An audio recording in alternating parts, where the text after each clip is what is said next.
I think the lunar economy is one of the ones that's going to be a little bit farther down the road. I think one of the ones that's coming up sooner is what's called the low Earth orbit economy, and this refers more to commercial space stations. One of the biggest contractual competitions right now is the competition for who will get the contract for a private space station from NASA.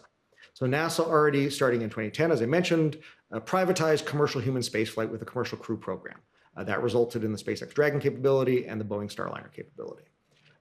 Right now, those vehicles are going to the International Space Station.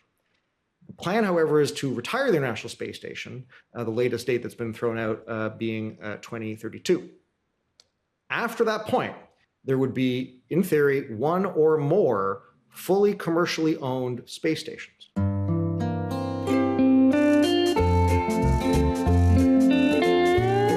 Hello and welcome to another episode of the Odd Lots podcast. I'm Tracy Alloway. And I'm Joe Weisenthal. Joe, have you ever met anyone at a party and you ask them the standard question, what it is that they actually do? Yeah.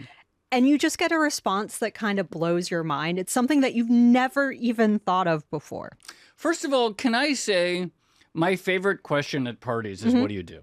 I've heard that that's I know some people look down on it, but I find it fascinating. Oh, ask me about my hopes and dreams. I don't care. I don't care. I want to know what you do. No, I do. Like, where do you live? Whatever. Who cares? I want to know what you do. I mean, look, in some instances, maybe people don't want to talk about it, but I figure people devote a big chunk of their lives to work. That's a pretty good icebreaker. So we need to renormalize that. And absolutely. And as podcast hosts, we're always looking for interesting people. That's right. And sometimes you meet them at parties. Yes. This person that we're going to be speaking to, we actually met at our party, our 10-year anniversary party. Someone else brought them, and I was introduced to him, and I said, what is it? What is it that you actually do? And the answer that came back was, I was NASA's first chief economist. Amazing. Sold. Have you ever heard of that before? I would have not. I mean, no, I definitely would have never heard of that before. I mean, I guess I'm not surprised in some sense. I'll say the one sense that I'm not surprised that NASA had a chief economist, which is like economists seem to sort of be in every organization these days. Mm-hmm. They have a lot of tools in their toolkit that can be applied to a lot of things. They're pretty good with statistical analysis, et cetera. But then also, But this is stats in space. Well, then the other thing is, I know that there's growing interest in the commercial applications in space. And so satellites are one area. Obviously, defense. People talk about asteroid mining. I don't know if we'll ever see that in our lifetimes, but I know that that's a thing people are interested in. So, although I would not have necessarily thought it, I guess I'm not totally surprised that NASA's like, all right, let's bring an economist in.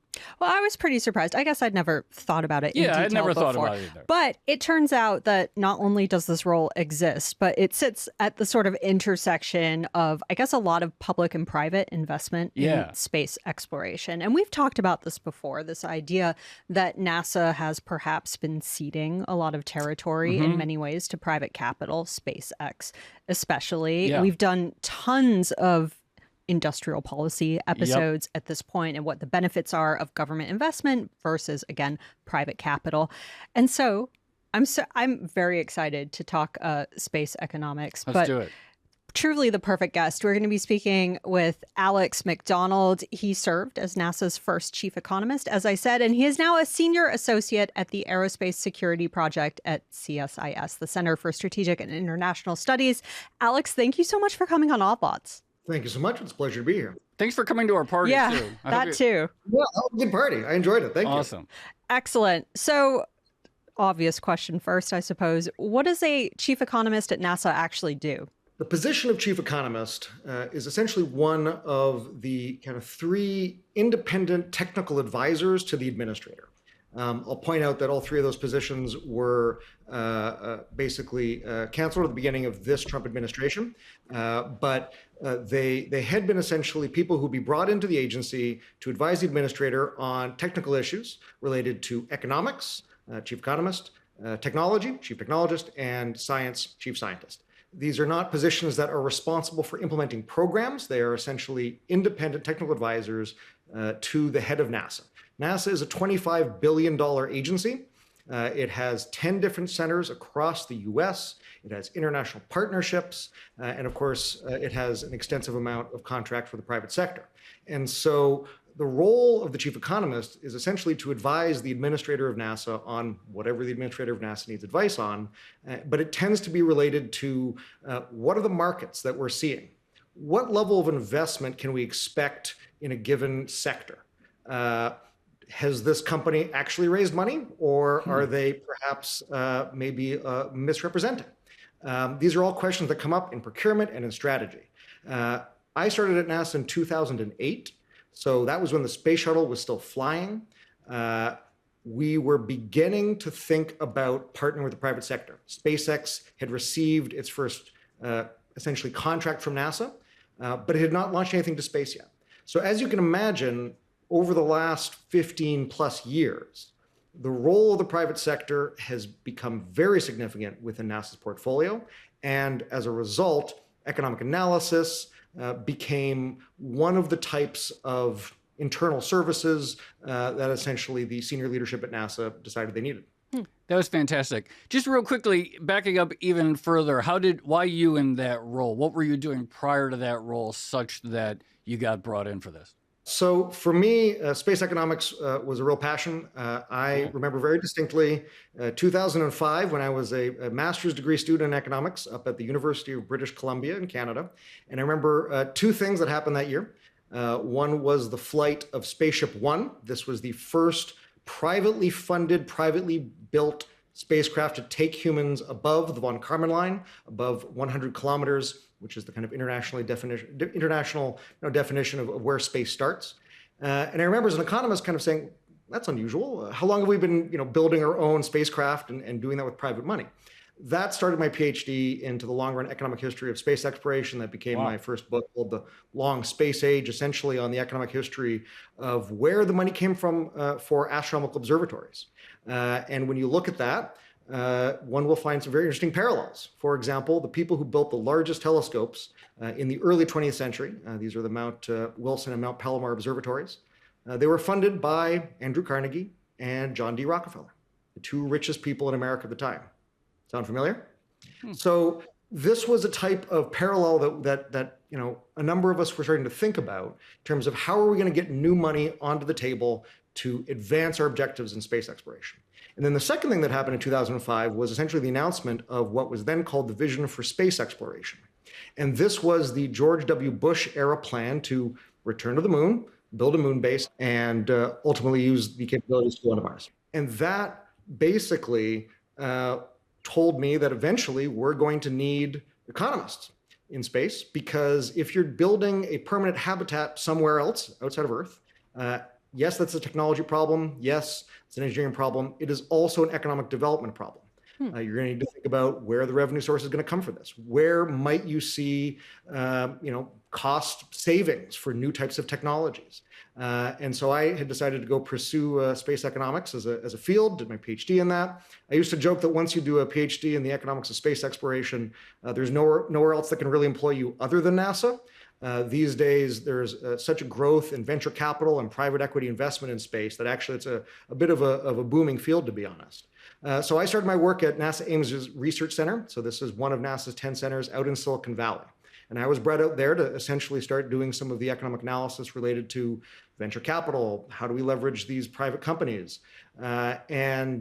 Essentially, as I did my work, I started managing some of the programs related to encouraging commercial space development. Made my way to Washington, D.C., and with kind of the experiences that I'd had in Silicon Valley, working with some of the investors and some of the startup founders, found my way to the Office of the Administrator. And during the first Trump administration, that was when the chief economist position was created. I have so many questions already, and I'm kind of I'm already struggling to choose a particular path to go down because there are so many. But one thing that stood out to me just then, you talked about the sort of history of space exploration and the idea that you had these very rich industrialists who were funding the early stages of, I guess, astronomy and observatories. At what point did the U.S. flip into more of a government-funded model for space exploration, and how did that actually happen? Yeah, it's a great question, and I think it's instructive to think about kind of how do we develop the capabilities to go in space in the first place? So the history of astronomical observatories in the US really begins with these wealthy funders, and there's a mix of motivations. I break it down to these two types of motivations. One are signaling motivations. In economics, signaling theory is the idea that you can credibly transmit information by costly action, right? This is kind of how you know something about someone when they're driving a Lamborghini versus, say a Ford Pinto, right? You have some information about the individual, even if you know nothing else. Similar with education. The classic signaling product that I can think of, though, is if you know that one country has launched something around the Earth and another country has not, you know something about the technical capacities of that country. Very similar in terms of astronomical observatories. These were very complex projects. They were about billion-dollar projects if we do the kind of inflation-adjusted metrics today. And so the wealthiest people did these things. Fast forward to the 1920s and 30s, when the technology for liquid fuel rocketry is being developed. This year is actually the 100th anniversary of the first flight of a liquid fuel rocket by That's Robert why we Goddard. did this episode. It was all time. It was all time for the 100-year anniversary. That's right. No, keep going. I always love a good centenary. Thanks for doing that. So he's working on this technology because he wants to be able to go to space. He receives the vision of space exploration by reading science fiction when he's a teenager. He reads War of the Worlds in his local newspaper, and then a sequel to it, an unauthorized sequel called Edison's Conquest of Mars. And he actually writes in his diary about a vision that he had while trimming a cherry tree on his aunt's farm. And he decides that he's going to dedicate the rest of his life to space exploration. And every year after, he celebrates what he calls his Cherry Tree Day. So he's going out into the world trying to figure out how is he going to get resources for this project. And it turns out that the largest funder for his early phases is, in fact, the Guggenheim family. He manages to actually convince the Guggenheim family to fund this work. But when the Second World War starts, which is really when the US government starts to get involved with rocketry at a very significant level, he starts working with a number of the generals and essentially gets funding to develop a jet-assisted takeoff rocket to help planes take off more quickly. And he starts getting funding that way. So the Second World War is really when governments across the world really start to get involved with rocketry development, most famously, of course, in Germany, but also in the Soviet Union.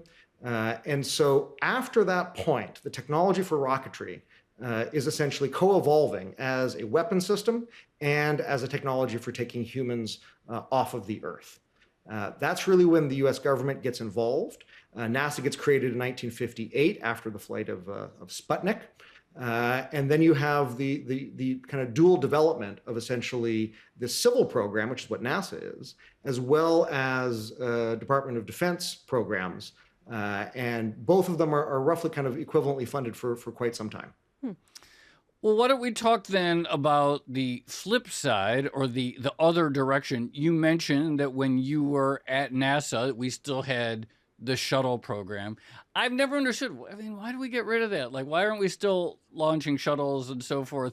What was the sort of economic logic or national security logic or whatever, such that from the perspective of the government, we don't need to keep launching shuttles and maybe we can begin the handoff for some of this more directly to the private sector? Yeah, it's a great question. I mean, the shuttle really was an incredible vehicle. But of course, as I'm sure you're familiar, there were a couple of fatal accidents with the space shuttle. First the Challenger disaster and then the Columbia accident.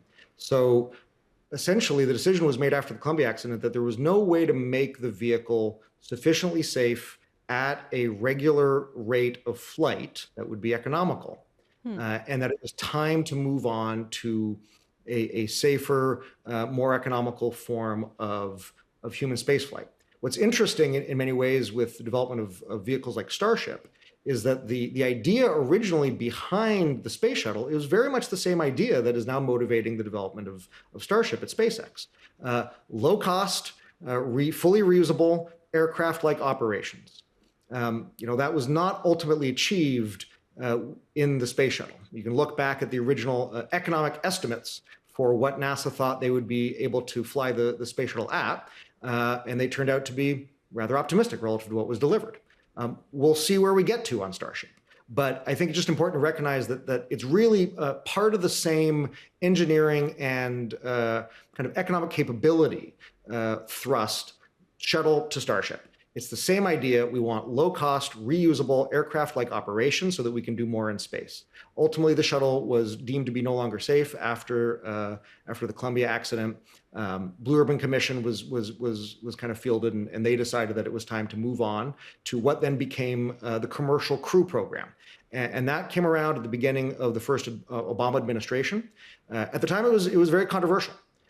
You can certainly go back and watch some of the hearings where you've got people like Neil Armstrong who are arguing that this is not a good idea for the nation. At the same time, there was essentially a need within NASA to figure out how to offload some of the operational responsibilities for human spaceflight, because NASA was seeking to go back to the moon and ultimately onto Mars. One of the things that's defining for NASA's strategic landscape is its budget history. Budget history is very easy to describe. It starts in 1958 at a relatively low level. It peaks massively in 1965-66 at the peak of the Apollo program. And then it declines very significantly until 1972. And it has basically been inflation flat ever since. Our ambitions, however, have not been inflation flat. Our ambitions continue to increase.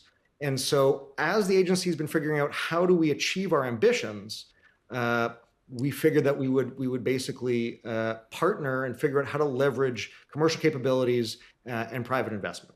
One thing that's really insane, I don't know if have you ever seen the chart of the NASA budget as a share of the federal budget?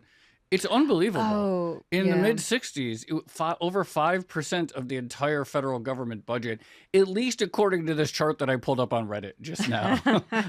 No, but I'm pretty sure I've seen this chart before. I think it's right. I think I know the one. I mean, you're it's like talking a about. staggering level of the federal government spending was at one point through NASA. And then, of course, it sort of declined into relative oblivion. But it's kind of extraordinary. Well, on this note, Alex, you're talking about NASA's ambitions. How would you broadly define those? Because it seems if you say that NASA exists for security and as a signal to other countries that we have superior technology to them, you could justify basically any element of spending, as we, seem to have done in the 1960s. But if you say that we actually want some sort of return on investment in terms of jobs or, I don't know, some sort of multiplier effect on the economy, then you're kind of thinking about different things. Sure. Of course, one of the challenges that I always ran into is that there's this perennial request for a calculation on the return on investment, to which I always had to patiently explain that this is not an investment, it's an expenditure, right? You can't actually calculate a direct return on investment in the way that you can for an actual private sector investment. You can, however, calculate the economic impact. And so every 2 years, I would be responsible for the release of our economic impact report. And for those curious, that is the highest level resolution data that NASA releases publicly about where it spends its money. And it spends its money across all the 50 states. Oh yeah, this is famous, right? It has to. It has to, exactly, because it is a public program. It is there to meet, the needs of the American people as determined by their representatives in Congress. And so that is a kind of part of the agency's responsibilities and mission. And its missions are essentially defined by that combination of congressional mandates and presidential direction, right? Just like any agency.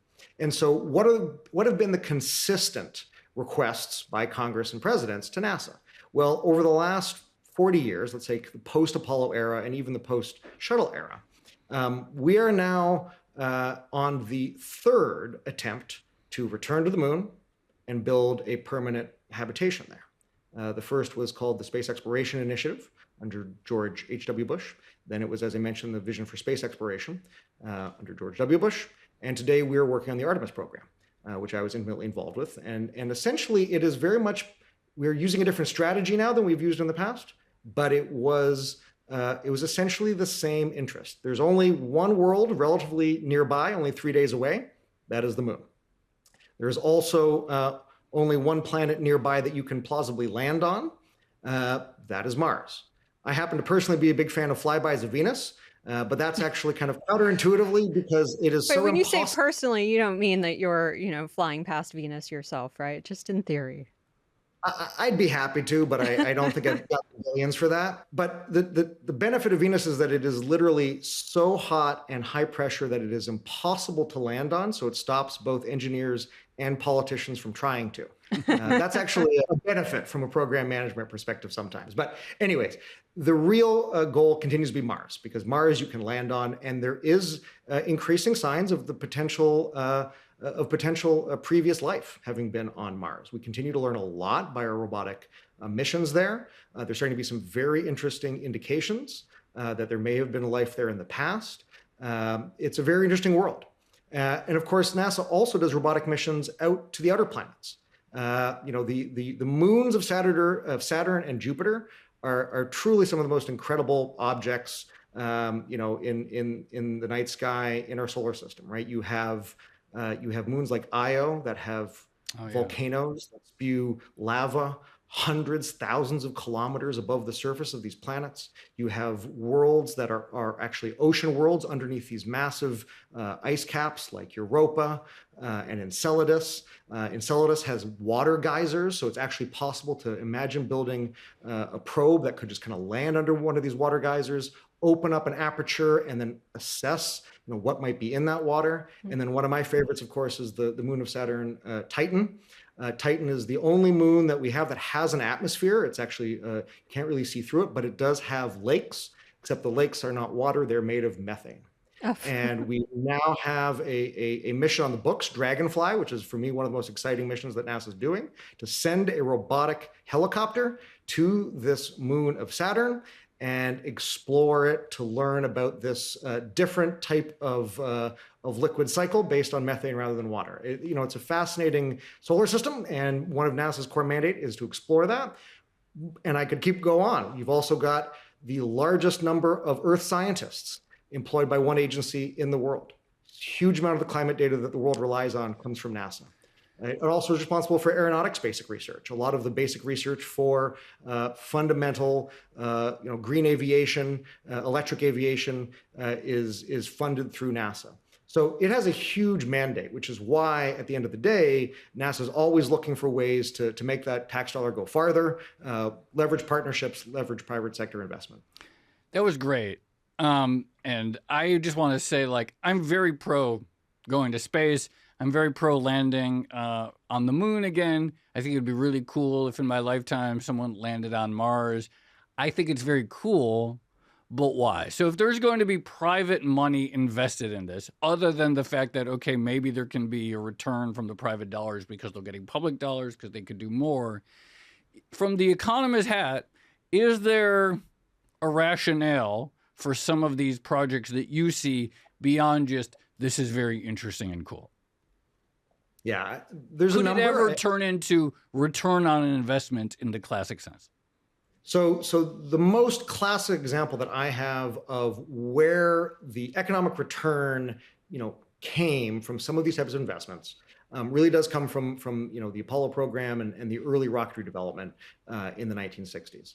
So during that time, for about 3 years, 75% of all global semiconductor demand came from these rockets. Oh, yeah. What does that mean? It means that this was a technology that was pushing the boundaries of capability, of technical capability, and it needed this new thing, the semiconductor, in order to be effective. That meant that semiconductor manufacturing got to scale up at a level that it would not otherwise have probably been able to do based on consumer demand. If I recall from Chip War, it was also the fact that space was scarce on the shuttle, and therefore it helped create the impetus to miniaturize a lot of this technology, which then unlocked various consumer electronic goods. Exactly. The Apollo guidance computer being the other example of that. So that's exactly right. So when you're pushing the technology frontiers for this kind of, challenging objective, like going to the moon or going to Mars, you do push the capabilities, and that results in, the kind of famous case for spin-off effects. And if there's one thing that I would just love to correct, is this idea that spin-off effects are things like Tang, right? Or these types of more trivial. I forgot about that. Worth it. We got Tang, worth it. Right, and that's always used as a kind of, you say, oh, well, yeah, okay, we got some Tang out of this, great. But the reality is spin-off effects are semiconductors. right? It is really fundamental technologies of the modern world. Another example of that is, the ways in which we now have very advanced space-based internet, right? In part, this stuff came from a government demand for rocketry, right? SpaceX, its first major service was providing the government with cargo to the International Space Station. Well, that's a pretty high mass demand. It's not a small payload to get cargo to the space station. You've actually got to be able to launch a fair bit into orbit. Well, once you've already established a demand for something that is high mass, well, what other high mass things can you launch up into space using your existing infrastructure? Turns out the principal demand for SpaceX's rockets are its own products right now, Starlink, and that's also part of the plan for orbital data centers. So these are things that emerge from having, from pushing the technology, from setting really difficult goals. So there's a real kind of economic truth to that whole, Kennedy statement of we do these things not because they're easy, because they're hard. And when you do hard things, you create new technology and new capabilities. Can you extrapolate something like the semiconductor experience to, I guess, creating some sort of lunar base? Because I get it for semiconductors. We have computers on Earth. That makes sense. But if you're building a base on the moon, it would seem to me that for at least a very long time, your principal customers are going to be NASA and maybe the Department of Defense. Right, and also potentially other international partners. Okay. So right now, the Artemis base camp, as it is being developed, is imagining participation from, for example, Japanese astronauts and European Space Agency astronauts and Canadian Space Agency astronauts. Actually, the U.S. is committed to landing 2 Japanese astronauts on the lunar surface. The first time the U.S. has ever committed to an international partner landing on the lunar surface with it. And we're now about less than a month away, depending on when the launch actually happens, from Artemis II, the first time that we've returned to the moon since 1972, and the very first time ever that a non-American will be on board for a mission that is leaving Earth orbit, Canadian astronaut Jeremy Hansen. And so the international element is a key part of it as well. I think the lunar economy is one of the ones that's going to be a little bit farther down the road. I think one of the ones that's coming up sooner is what's called the low Earth orbit economy, and this refers more to commercial space stations. One of the biggest contractual competitions right now is the competition for who will get the contract for a private space station from NASA. So NASA already, starting in 2010, as I mentioned, privatized commercial human spaceflight with the Commercial Crew Program. That resulted in the SpaceX Dragon capability and the Boeing Starliner capability.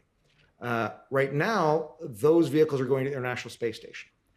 The plan, however, is to retire the International Space Station, the latest date that's been thrown out being 2032. After that point, there would be, in theory, 1 or more fully commercially owned space stations. There are companies that are, raising money. A couple of them have actually announced hundreds of $million investments just in the last couple of weeks. What are they going to be doing? Well, they'll be hosting NASA astronauts. They're going to be hosting international astronauts. That's going to be training. But they're also going to be conducting fundamental research in microgravity.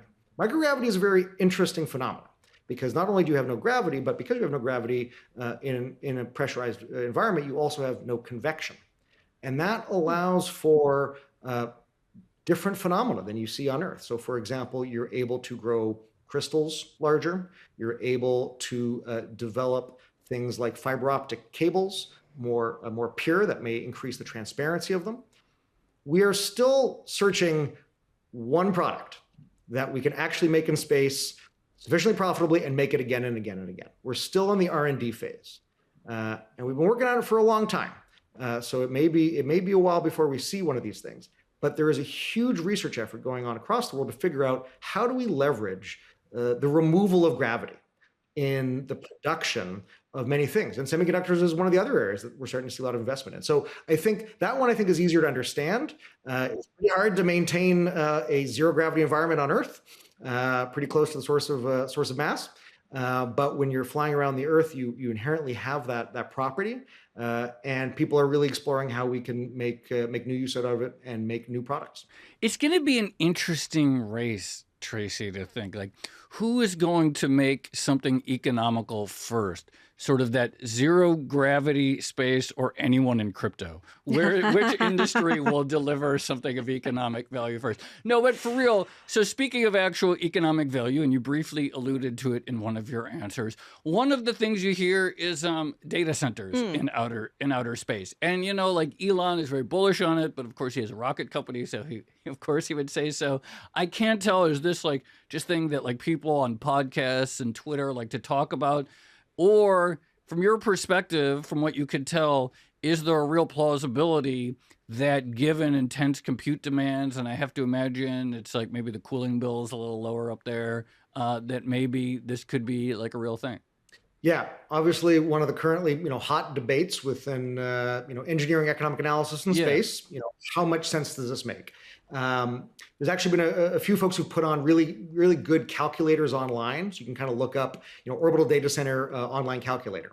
And the kind of profitability of it depends on a number of factors. What do you assume the launch cost is? How often do you assume these GPUs are going to fail? Yeah. How effective do you assume the radiators are going to be for getting rid of the excess heat? There's a lot of different variables. And given the fact that we don't have any orbital data centers of scale, it's hard to know exactly what their profitability is going to be. I'll say one of the big obvious benefits is not a technological one. It is simply that you probably don't need to go for extensive permits. No, yeah, for real. But it's a real advantage. There's no space NIMBYs who are gonna complain about that. Yeah. I mean, you may end up, depending on how large these things are and how many of them are and what kind of, what reflectivity they have. So one of the things that we're now starting to see is with constellations the size of Starlink. These are about 10,000 satellites in space, right? The vast majority of satellites that are in space right now that are operational are owned and operated by SpaceX, 10,000 or so. Constellations have now been approved and submitted to the ITU and various ones submitted to the FCC at the million satellite scale. Already a large amount of the night sky, people are very familiar with the flyover of these satellites. A orbital data center would be significantly larger and potentially more reflective than a Starlink. So if you've got hundreds of thousands of these up there, you might start really seeing them a lot. How much do we care about that, right? These are kind of social public choice issues that, we're just starting to think about. Actually, speaking of stuff that we might be able to see, are space elevators plausible at all? This idea that we could have space elevators instead of rockets to bring stuff up. I love it. I haven't had a good space elevator question for a long time, so thank you. Maybe that says something about their plausibility, but go on. Well, they're a fun idea, right? I mean, Arthur C. Clarke. I mean, it's a beautiful kind of vision, and as far as I understand it, they're very reliant on high performance carbon nanotubes and equivalent technologies. And the joke I've always kind of maintained is, I will wait until we have a bridge or a swing set made out of carbon nanotubes before I get too excited for the space elevator. In order for them to work, they would need to be about 36,000 kilometers in length, right? Because your goal is to get them into a place where they are in geo, somewhere stable. If it's not in geo, then it's going to be continually moving around, and that doesn't really work. So it's got to be in an orbit that is basically staying above the same place on Earth. That's geosynchronous orbit, 36,000 kilometers away. So these are going to be very long carbon nanotubes. So I'm not planning on that anytime soon. Actually, that reminds me, this is something else we wanted to ask you, but you're obviously focused on the economics of particular projects, but I imagine the technology matters as well. How do you actually evaluate the technology? Because as outsiders to this space pun. No, I won't do it. I resisted, Joe. As outsiders to this particular topic, it's very difficult for us to get a handle on what seems feasible just in terms of basic physics versus what seems feasible, both in terms of reality and also the money that it might actually cost. Yeah, it's a great question. One of the things that I loved about working at NASA was that, you're working with some of the smartest people in the world, and you're all working for, the public good. And you're just trying to figure out, what's the right thing to do for the country. And the way that the agency evaluates these types of technologies and projects is through teams. And you have a team with a number of different capabilities and skill sets. So you'll have people who are very familiar with systems engineering, combined with people with experience in expertise in material sciences.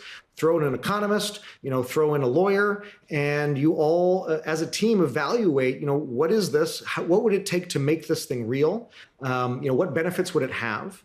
And you do these types of grassroots engineering economics assessments of these projects. And part of the kind of, the joy is that you tend to do these things, dedicated for days, weeks, depending on how long, or how serious of a procurement it might be. But a lot of that kind of stays kind of behind the door, so to speak. So we don't put as much of that out. And when we do, it'll be in these kind of procurement announcements where you kind of will talk about the strengths and the weaknesses of a project. If you really want to kind of get a sense of how the agency does these types of evaluations, next time there's a very big procurement that is coming out of the agency, like we did for the human landing systems to return humans to the lunar surface, go look at the procurement assessment that the agency does on the projects. How long are those assessments typically? They can be dozens of pages, right? And they'll get into some of the technical issues. Obviously there's proprietary technology involved. So, it's not like it's giving you the kind of, blueprint diagnostics necessarily, but there's a lot of information in them. And so that's the benefit of having a public agency like NASA, is that it does have to actually put out these types of assessments publicly. Wait, are we really sending people back to the moon next month? We are sending people back to the moon in a flyby. So the Artemis II mission will take 4 crew in the Orion around the moon, and then return on a roughly, kind of week-long mission, give or take. And then what's the timeline for when we want to land on the moon again? That is the $25 billion question. There is been a change in the way that the agency has approached its lunar landing efforts. So in the Apollo program, NASA did rely on contractors.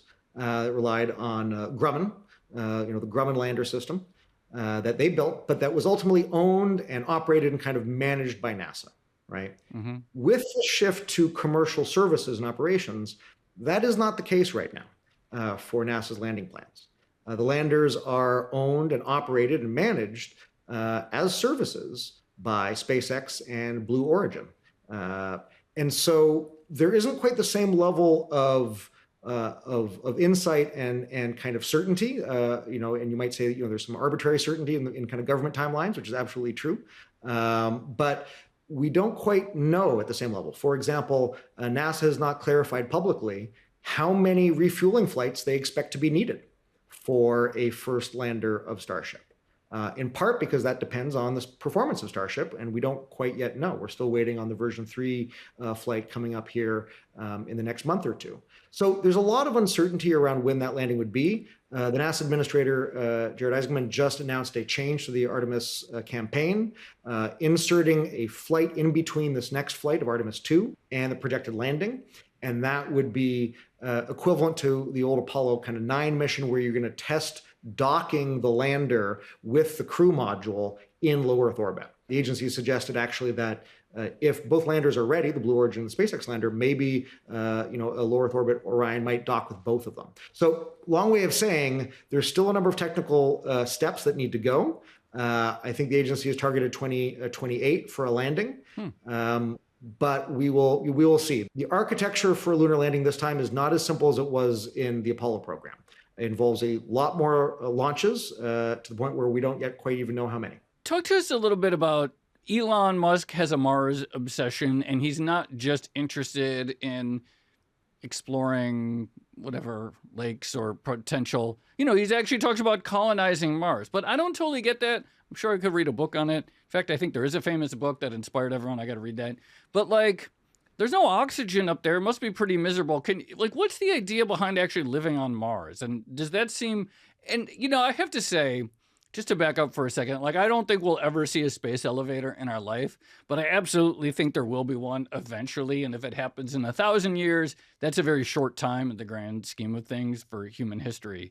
So Okay, so maybe we never see Mars in my lifetime, but what is the idea generally behind the idea that Mars is a theoretically habitable location that maybe could be economically productive or useful to decamp to in some way? Yeah, I think you're asking kind of one of the most fundamental existential questions about our journey into space, right? In theory, we have a long time to go, right? We've got approximately 1 billion years, give or take, until this planet becomes uninhabitable, right?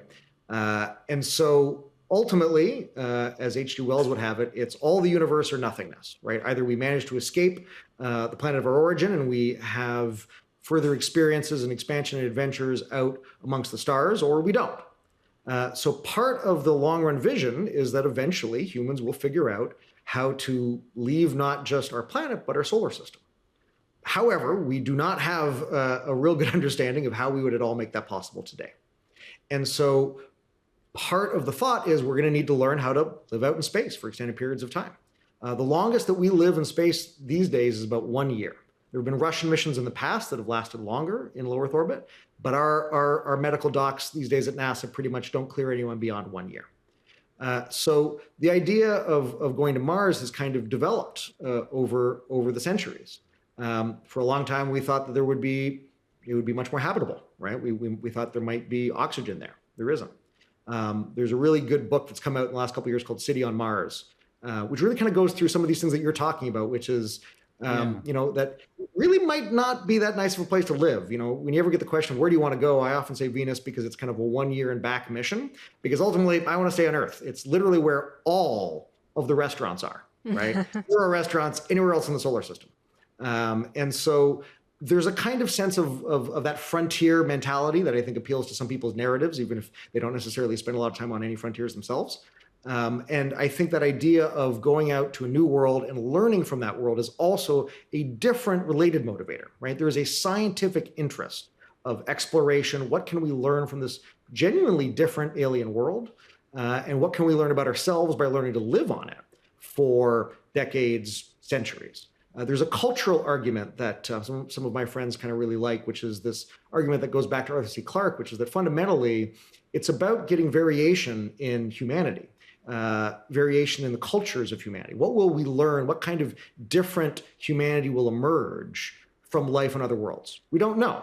So I know you spoke previously about how private capital has always had a role in space exploration to various degrees.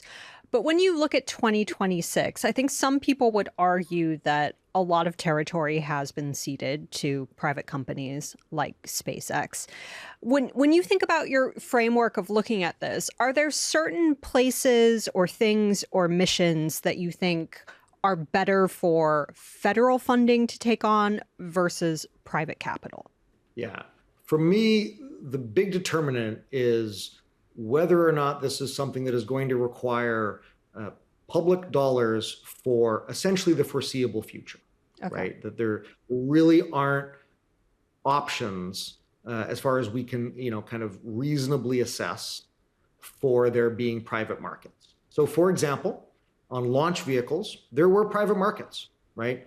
The US went from having essentially zero market share of global launches in 2007 to now basically having 75% or above because of the success of SpaceX. There is a global market in launch. There's also a global market in satellite internet, right? So these are ones where it makes sense to have private companies in the lead. There may be, kind of natural monopoly challenges. So you may think about how are you going to manage that in the future? But, we do that in other industries too. So for me, the reason we're experimenting in space stations is because, we think that might be an area where there really might be some commercial market. We've actually seen multiple different private missions that have been paid for. They're not yet at kind of, a very significant share of the market for human spaceflight. But it's certainly a lot more than it was 10 years ago when it was zero, and now it's, a few percentage. For me, some of the things that we need to make sure kind of stay within the public domain, within kind of NASA management operation, includes things like operating the moon base. It is going to be a very expensive proposition. There may be some elements to that it may make sense to have private sector experimentation and potentially even infrastructure ownership. For example, you can imagine a world where you might have a baseline power system on the lunar surface that is kind of owned by the government. But if there's kind of interest in expanding that, well, maybe you have some private sector kind of, take on some of the risk to see whether or not they have some other infrastructure options there. If we don't have that privately owned, then I think there might be some challenges of kind of pushback, right? To what extent do you want your tax dollars going to fund Jeff Bezos's moon base versus, the National Lunar Research Station? I think people's answers on that are potentially different. And given the fact that it's essentially public tax dollars that are paying for all these things, I think that's something we need to consider. So, the standard answer is that we have the government take on these higher risk activities where there really is no market demand. But I also think that we need to think about this as an infrastructure play. For a long period of time, we're going to be reliant on publicly funded resources for these things. And I think, therefore, there needs to be some public management of that through an agency like NASA. We can have private companies doing some of the lunar services, like catering the space station. We could get like Sodexo or one of those companies to handle that. I'd be comfortable outsourcing some of that. What is the deal with lunar territory?